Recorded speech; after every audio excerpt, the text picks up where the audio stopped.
I 100% believe that he is guilty. I 100% believe and know in my heart that he committed a crime. Welcome back, 80 fam. If you're new here, my name's Amanda, my boyfriend's name's Daniel, and we are 80 Vlogs.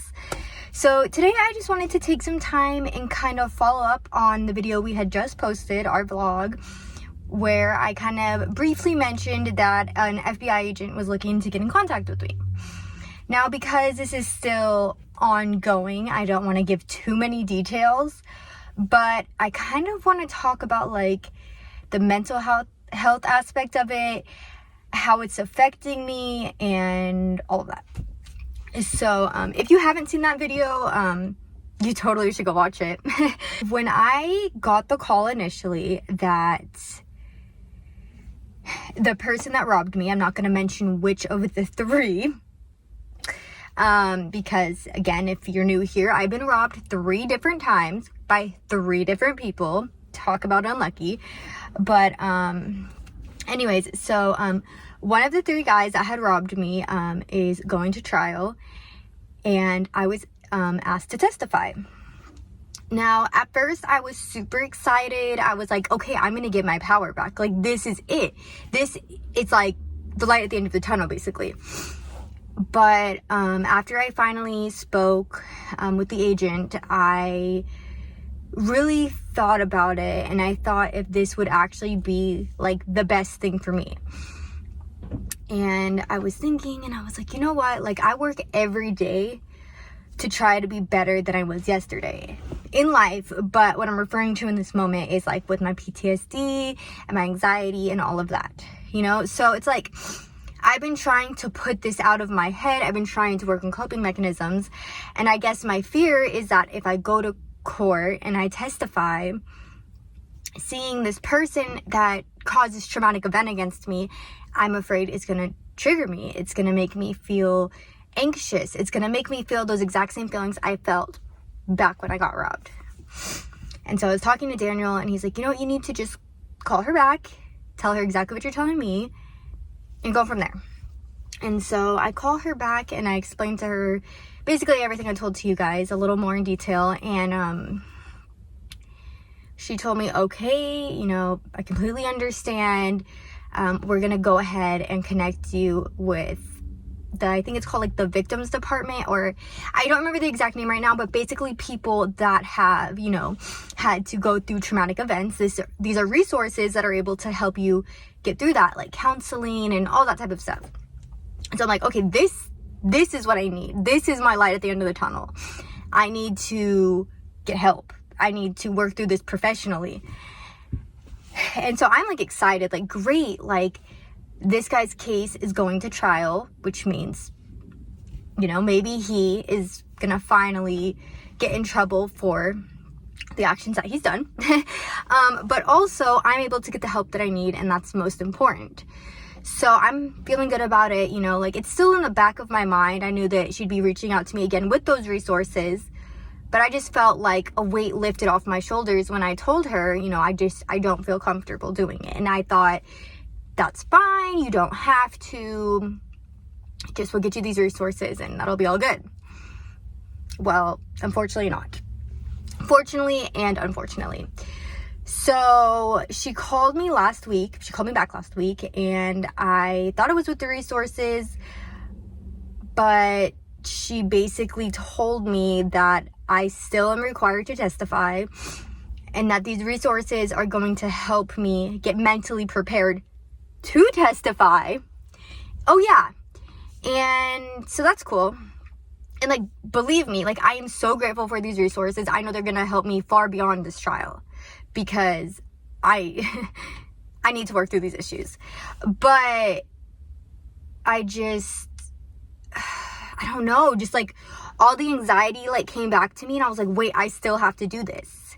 I don't want to do this. I don't want to face him. I don't want to talk to him. I don't want to talk near him. I don't want to be in the same room as him. I just don't want to do it, you know?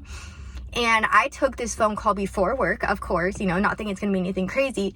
All day, this is weighing heavy on me. I'm just feeling this like knot in my stomach. And I like literally like don't know what to do because it's happening. And I don't know how familiar you guys are with all of this, but basically you get served a subpoena, you are required to go. And so I was informed basically, you know, like I need to go because I'm being summoned to court. Although I'm being asked to testify and I'm not the defendant or the guilty, I still need to be there. So, yeah.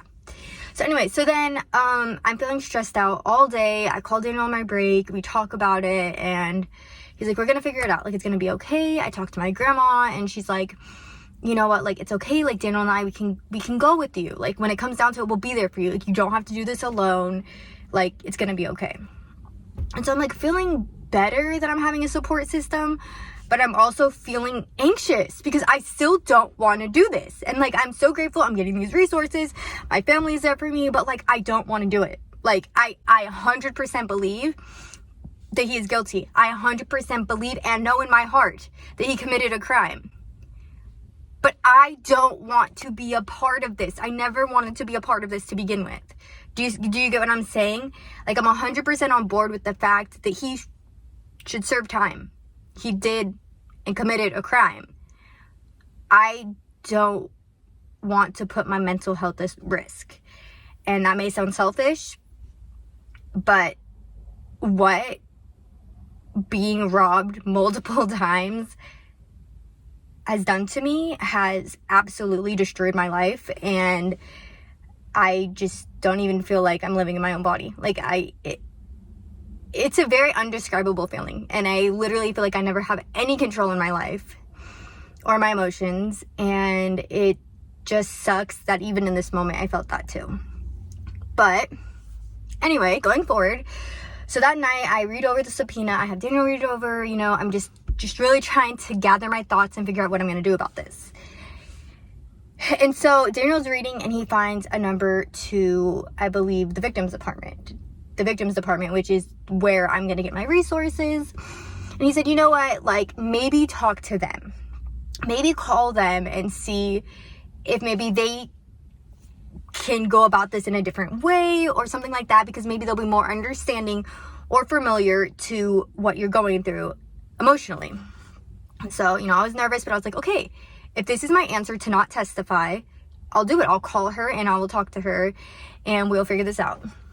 And so I called this lady, sweetest lady ever, so understanding, so sweet, so informative, and I feel better. I felt better about it, you know. And she basically told me that I still do have to testify. So after this is all done, I'm debating if I want to make a video of how it went. I think maybe this could be like a little series, you know. You guys have been with me when I talked about getting robbed. I let you guys briefly know that a court case is coming, my emotions on it, and so we might as well wrap it up after all of this is done in a couple months and let you know how it went. Was it actually as bad as I was expecting? You know, all of that. We can definitely touch bases on that in a couple months. But anyways, so she told me, you know what, you still need to testify. But she explained to me why I needed to testify, you know, and that just, like, I feel like knowledge is power, because then knowing exactly why I had to and knowing that this was the absolute last resort, I still don't feel good about testifying. I'm still nervous. But knowing that, like, this is the only way, it made me feel like, okay, it's okay. And, you know, there's a lot of other people who need to testify against him, and I'm not alone in this. And she's like, it's okay, Amanda. Like, I promise you, you're only going to be up there for a couple minutes. Like, it's going to be okay. And I told her, I was like, okay, but do I have to be in the same room as him? Like, I know that sounds silly, but, like, I don't want to be. I don't want to look at him. And she told me, you know, unfortunately, the defendant has every right to see the faces of the people that are accusing them of being guilty, which, I mean, I get it. Some people do get accused of things and they're not actually guilty, and they have every right to see who is accusing them of this awful thing. But it just makes me so frustrated that I know he's in the wrong. Everyone knows he's in the wrong, and the whole reason that I have to testify, here it is. Here's the kicker, guys. The whole reason that I have to testify is because he's refusing to admit he's guilty. He's not taking a plea deal. He's not doing nothing. He's refusing. He is wanting to go to court. He says, I want to go to trial. Why will you go to trial if you know you're guilty? Please explain that to me. But by him doing that, it's making all of these other people, these people that have had to go through these traumatic events, these people's lives he's impacted negatively, are now all being forced to testify against him. It honestly makes me so upset that he still has control over this situation.